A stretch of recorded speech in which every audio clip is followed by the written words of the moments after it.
U.S. Weather News Labor Day Weekend 2025. Good day, dear viewers. Wishing you a joyful day.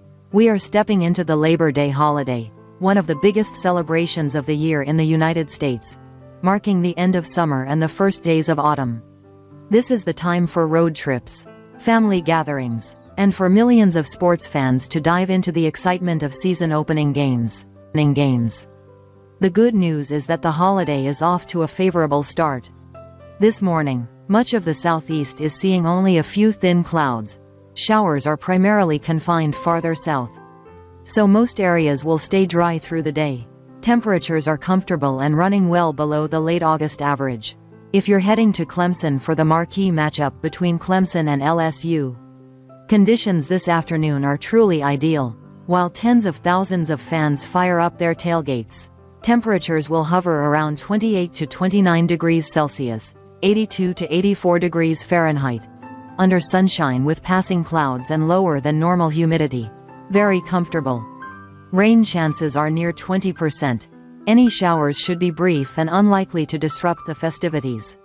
By kickoff at 7:30 p.m., after sunset, temperatures ease to 24 to 25 degrees Celsius, 75 to 77 degrees Fahrenheit, with mostly clear skies and a few high clouds. Exactly what fans hope for. Cool, lively, football weather. It's not just stadium goers enjoying pleasant conditions. Families heading to the North Carolina mountains for apple picking, hiking, or traditional harvest festivals will also find cooperative weather. While there's about a 30% chance of showers, most hours will be dry. Any rain should be brief in the afternoon and focused along higher ridges. Still, a light rain jacket or compact umbrella is smart to keep in the daypack. In the evening, cloud cover tends to increase, but most areas remain dry after dark. On Sunday, a similar pattern returns. The Piedmont, upstate of South Carolina stays mostly dry and comfortably mild, while the northwestern mountain ranges may see more showers, with probabilities rising to about 40% in the afternoon. Even so, it won't be a washout. Outdoor plans can proceed. A standout feature this year is how much cooler it is than normal. Typically in late August and early September, the southeast still bakes with highs 31 to 33 degrees Celsius, 88 to 91 degrees Fahrenheit. Sometimes 35 degrees Celsius, 95 degrees Fahrenheit. This year, we're seeing 26 to 28 degrees Celsius, 79 to 82 degrees Fahrenheit, instead. Humidity is notably lower, and nighttime temperatures drop to 17 to 19 degrees Celsius, 63 to 66 degrees Fahrenheit, sleep-friendly and distinctly autumn-like. For anyone craving fall, it feels like it's arrived early. Across the broader southeast, guidance keeps temperatures below average for at least the next week. Regional heat indices are projected 3 to 5 degrees Celsius lower than typical, meaning a continued taste of crisp, early fall air, unusual for this time of year. Beyond the upstate and NC mountains, other southeastern spots benefit too. Atlanta holds near 27 to 28 degrees Celsius, 81 to 82 degrees Fahrenheit, by day and 18 to 20 degrees Celsius, 64 to 68 degrees Fahrenheit, at night.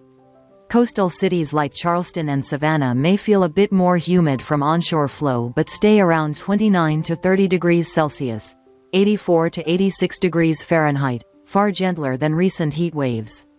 Even Florida, usually hot and muggy, eases back toward 31 degrees Celsius, 88 degrees Fahrenheit, instead of the typical 34 to 35 degrees Celsius, 93 to 95 degrees Fahrenheit. In the Appalachians, daytime highs sit at 21 to 23 degrees Celsius, 70 to 73 degrees Fahrenheit, with nighttime lows 14 to 16 degrees Celsius, 57 to 61 degrees Fahrenheit.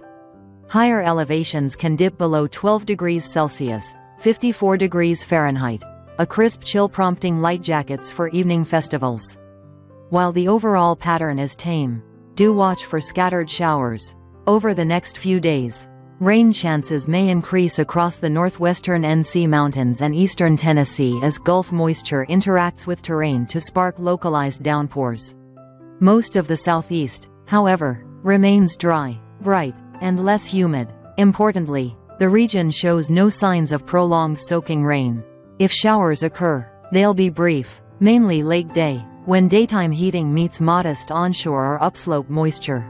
Thunderstorm intensity looks low, and tornado risk is essentially near zero, so travel, picnics, and festivals can proceed. Offshore, we can't ignore the Atlantic, now entering its peak hurricane season.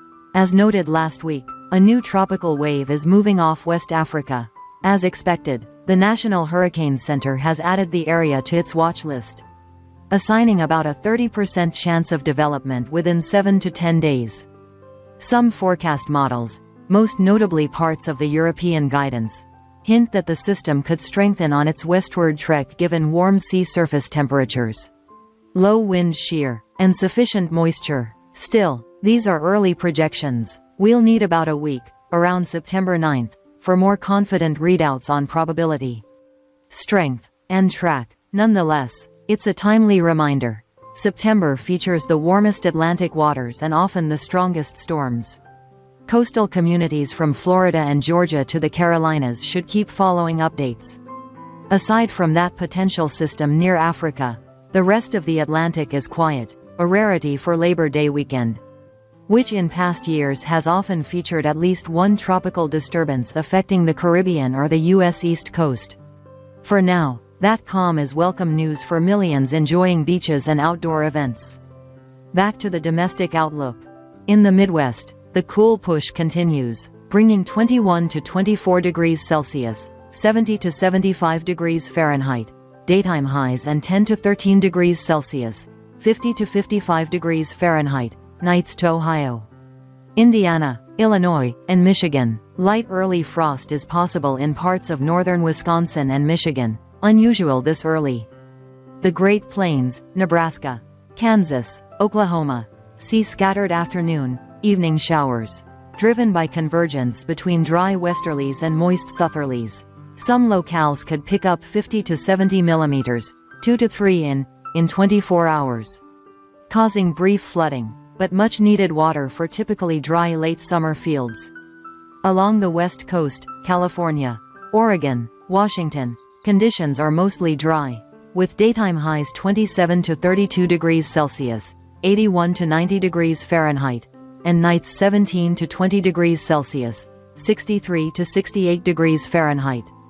Prolonged dryness elevates wildfire risk, especially in the Sacramento Valley, Central Oregon, and the Sierra Nevada. Please heed local fire safety advisories and avoid activities that could spark flames. In Alaska, expect 8 to 15 degrees Celsius, 46 to 59 degrees Fahrenheit, with light rain from a North Pacific low. Hawaii stays mostly sunny under trade winds, 27 to 31 degrees Celsius, 81 to 88 degrees Fahrenheit, with localized afternoon showers on windward slopes. In summary, Labor Day 2025 looks broadly positive. The Southeast is cool and mostly dry, great for outdoor plans. The Midwest is pleasantly cool, at times unseasonably chilly. The plains see scattered storms, while the West remains dry but must watch wildfire danger. Over the Atlantic, a monitored tropical wave bears watching but poses no immediate impact.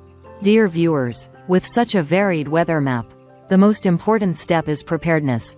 Pack a light jacket, carry a compact umbrella, and, above all, keep up with regular forecast updates.